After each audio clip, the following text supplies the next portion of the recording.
Alléluia, Alléluia, Alléluia. Alléluia, Alléluia, Alléluia. Venez, tenez-vous prêts, car c'est à l'heure où vous n'y penserez pas que le Fils de l'homme viendra. Alléluia, Alléluia, Alléluia, Alléluia, Alléluia, Alléluia, Alléluia. Le Seigneur soit avec vous. Évangile de Jésus-Christ selon saint Luc. Gloire à toi, Seigneur. En ce temps-là, Jésus disait à ses disciples: « Restez en tenue de service, votre ceinture autour des reins et vos lampes allumées. Soyez comme des gens qui attendent leur maître à son retour des noces pour lui ouvrir dès qu'il arrivera et qu'il frappera à la porte. Heureux ces serviteurs-là que le maître à son arrivée trouvera en train de veiller. Amen, je vous le dis, c'est lui qui, la ceinture autour des reins, les fera prendre place à table et passera pour les servir. S'il revient vers minuit ou vers 3 heures du matin et qu'il les trouve ainsi, heureux sont-ils. Vous le savez bien, si le maître de maison avait su à quelle heure le voleur viendrait, il n'aurait pas laissé percer le mur de sa maison. Vous aussi donc tenez-vous prêts, car c'est à l'heure où vous n'y penserez pas que le Fils de l'homme viendra. » Acclamons la parole de Dieu. À toi, Seigneur Jésus. Patrick, tu pourrais apporter un verre d'eau, s'il te plaît. Merci. Alors, pourquoi avons-nous lu la version longue de l'Épître aux Hébreux? Parce qu'elle oriente notre réflexion de ce dimanche. Et elle répond à l'Évangile. Qu'est-ce que la foi? Voilà une bonne question. Est-ce que la foi, c'est « je crois en Dieu » ? Non. Non, c'est pas ça la foi. Parce qu'on peut croire en Dieu sans avoir la foi. Maintenant, ça fait que déplacer la question, parce que à ce moment-là, on se pose... Et ça veut dire quoi? Avoir la foi.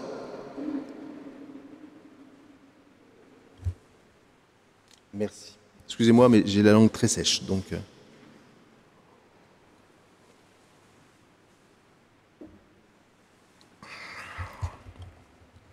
Que veut dire que Abraham a eu la foi? Vous voyez, la foi, souvent, aujourd'hui, c'est devenu « ouais, mais j'ai foi en Dieu, donc tout va bien se passer. » Ouh, c'est pas si simple, hein? Ça se passe toujours bien chez vous? Parce que vous avez la foi? C'est pas si évident, hein? Il y a bien des fois où vous êtes secoué. Et quand vous êtes secoué, quand nous sommes secoués, avez-vous encore la foi? Alors certains répondent oui, parce qu'elles ont traversé des belles secousses. Mais quand on est dedans, combien de fois j'entends dire « qu'est-ce que j'ai fait au bon Dieu ?» Et si le bon Dieu existait? Et combien aujourd'hui de nos contemporains en fait se révoltent? Parce que si Dieu existait, il ne devrait pas y avoir de mal dans le monde, non? C'est pas ça, les arguments? Eh bien, plutôt que de répondre philosophiquement à la chose, allons justement, mettons-nous à l'écoute de la Bible et de l'Épître aux Hébreux. Parce que franchement, ok, Abraham a eu foi. Alors après coup, on se dit, waouh, c'était formidable. Ouais. Premier acte de foi, un bel ébranlement. Allez, pars de chez toi. Il y en a certains, ils se disent ouais, mais j'ai pas envie de partir de chez moi, moi. Et puis j'ai quelqu'un à aller voir, mais cet après-midi, il fera trop chaud, j'irai pas. Et le Seigneur est là pour vous dire va la voir, cette personne. Ah non, non, il fait trop chaud. Elle est où la foi, là? Allez, debout ce matin, lève-toi, faut aller à la messe. Oh, encore un petit peu. Il y en a une deuxième à 2h30. Où est ta foi? Vous voyez, la foi, en fait... Enfin, on va continuer avec Abraham. Parce que, franchement, donc, pars de ton pays. Pas si simple. Et puis, une fois qu'il est arrivé, Dieu lui dit... Allez, même pas, non, c'était avant de partir. Il lui dit, tu auras des tonnes d'enfants aussi nombreuses que les étoiles du ciel, aussi nombreuses que le sable des mers. Formidable! Il arrive à 90 ans, il n'en a toujours pas un. Alors, péniblement, il arrive à en avoir un. Bon, le bon Dieu s'y est un petit peu immiscé. Et voilà qu'à 12 ans, le bon Dieu vient et lui dit « Sacrifie-moi ton fils ». Et l'Épître aux Hébreux nous dit « Par la foi, Abraham est allé ». Vous auriez été, vous? Pas si simple, vous voyez? Donc, qu'est-ce que l'Épître aux Hébreux est en train de nous dire? Parce que c'est valable pour tous les patriarches. Elle est en train de nous dire que la foi, c'est ce sentiment... C'est pas une certitude, hein? C'est ce sentiment que c'est fiable. Ce qui m'arrive là, ça peut être positif, ça peut être joyeux, ça peut être triste. Mais en attendant, au moment où ça m'arrive, où est ma foi? Eh bien, ma foi est là quand j'arrive à me dire tout cela est fiable. Dieu est fiable. Quand je suis ébranlé dans ma vie, au point que je n'arrive même plus à comprendre pourquoi ça m'arrive, la ressource que la Bible nous donne et que l'Église nous a transmise, c'est la foi, c'est fiable. Et combien d'entre nous pourraient témoigner qu'effectivement, il y a eu des moments d'ébranlement, mais après coup, on s'aperçoit que ça nous a ouvert des possibilités qu'on n'imaginait même pas. Des possibilités innombrables. Alors que quand on était bien dans sa bulle, bien dans le confort et tout ça, et on bougeait que si on avait envie, ce qui est la définition même de la paresse. Hein. La paresse, ce n'est pas faire ce que je ne rien faire. La paresse, c'est faire que ce que j'ai envie. Ça, c'est la paresse. Donc, on était paresseux, et puis on s'est enraciné dans cette espèce de paresse. Le monde, on l'a à travers les médias, à travers les écrans. Et puis on fait tout pour que, justement, ça bouge pas trop. Sauf que la dynamique de Dieu, la dynamique de l'être qui nous traverse est toujours là pour nous ébranler. Vous pourrez faire ce que vous voudrez à un moment ou à un autre, ça va s'ébranler, frères et sœurs. Et ça va faire mal. C'est la raison pour laquelle vous avez des versets dans la Bible qu'aujourd'hui on n'arrive plus à comprendre, mais Dieu a créé le bien comme le mal. C'est-à-dire il a créé justement ce qui te fait mal, pour que ça te secoue et que tu t'ouvres à des possibilités auxquelles tu n'avais même pas pensé avant. Est-ce que vous comprenez? C'est-à-dire que quand vous avez la foi, en fait, il faut s'attendre et il faut aimer que Dieu nous ouvre des portes alors même qu'on n'aurait jamais imaginé que ces portes existent. Sauf que pour que ces portes s'ouvrent, voilà. Ça peut être, il y a eu 3 enterrements cette semaine, ça peut être le décès d'un proche, ça peut être une maladie qui vous tombe dessus, ça peut être un accident, ça peut être... Alors vous me direz, oui, c'est dur. Mais oui, c'est dur. Où est-ce que vous avez vu que la vie était facile? Là, il faut être vraiment un occidental enfermé dans sa bulle devant son écran d'ordinateur pour penser que la vie est facile. Sauf que, vous connaissez la différence entre les perdants et les gagnants. Le perdant va dire... oui, c'est possible, mais qu'est-ce que c'est dur? Et le gagnant va dire, c'est dur, mais c'est possible.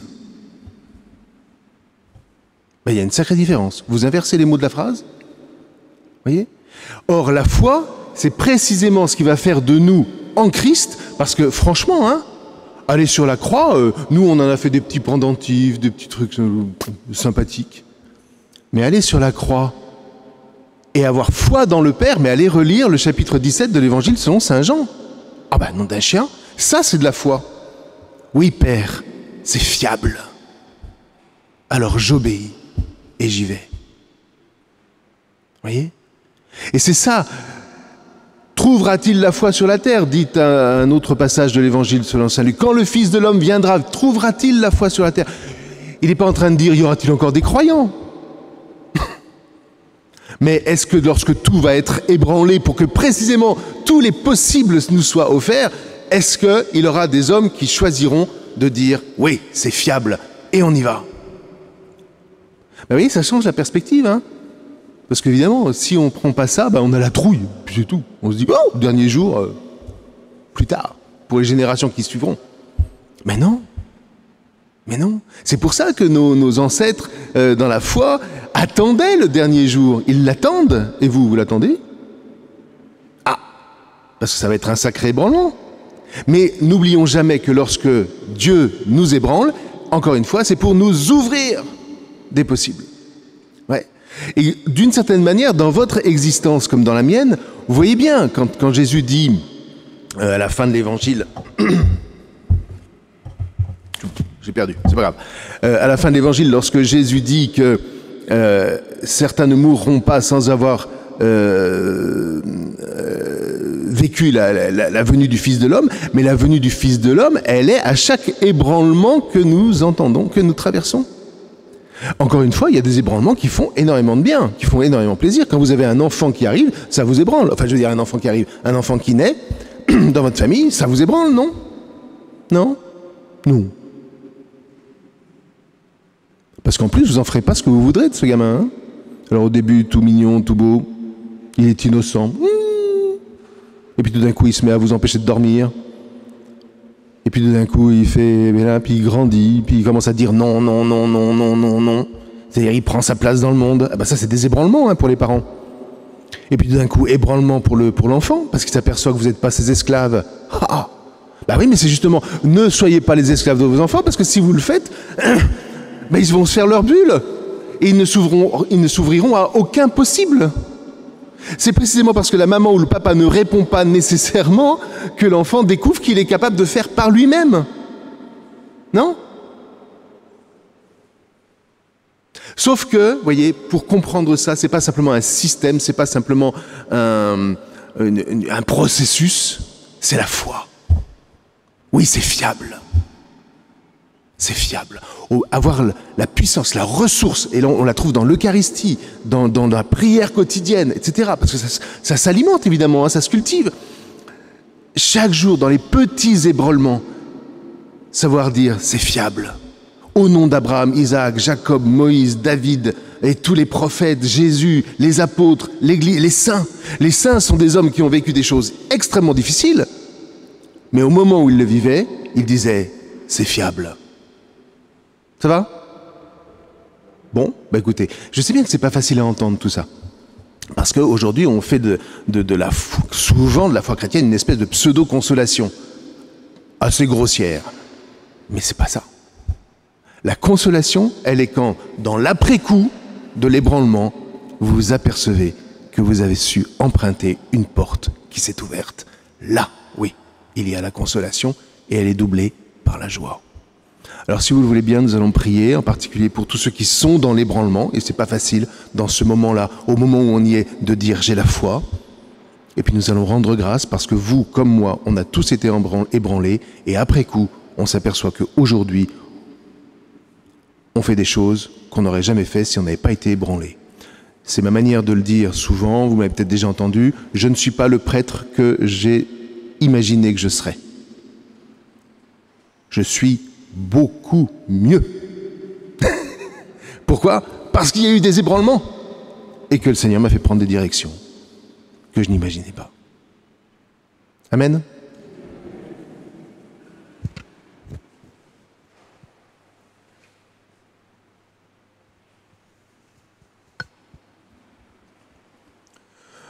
Heureux les habitants de ta maison.